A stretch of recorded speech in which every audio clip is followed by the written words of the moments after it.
Canal Radio. Les informations sur Canal Radio avec la rédaction de Canal Radio.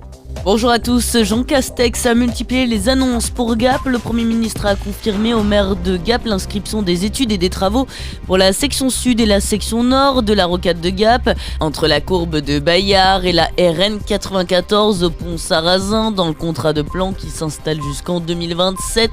Les études sur la section sud étaient déjà prévues mais pas les travaux.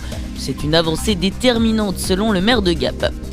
Autre bonne nouvelle, le Premier ministre a validé le projet d'hélistation du centre hospitalier de Gap.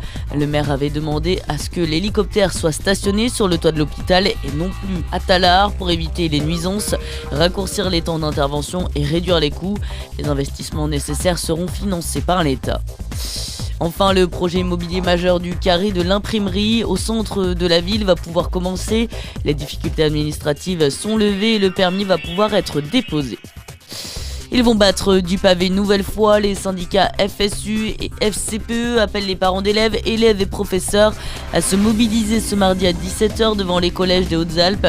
Et ce pour dénoncer le manque d'enseignants tandis que les classes, elles, se remplissent. Dans l'actualité également, l'échec de l'opération d'évacuation de Mariupol. Le convoi mis en place par la Croix-Rouge a dû rebrousser chemin.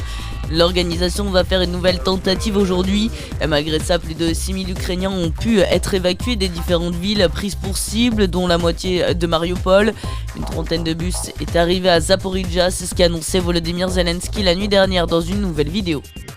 On passe au sport avec d'abord le basket en Régional 2 et Gap qui se déplace à Côte-Bleue ce soir. Les Gapençais qui jouent pour la première place du classement.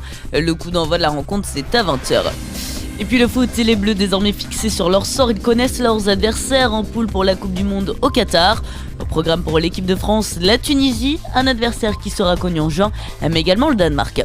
Voilà pour l'actualité, toute l'actu d'ici, c'est en continu sur d'ici.fr. Bonne journée à tous.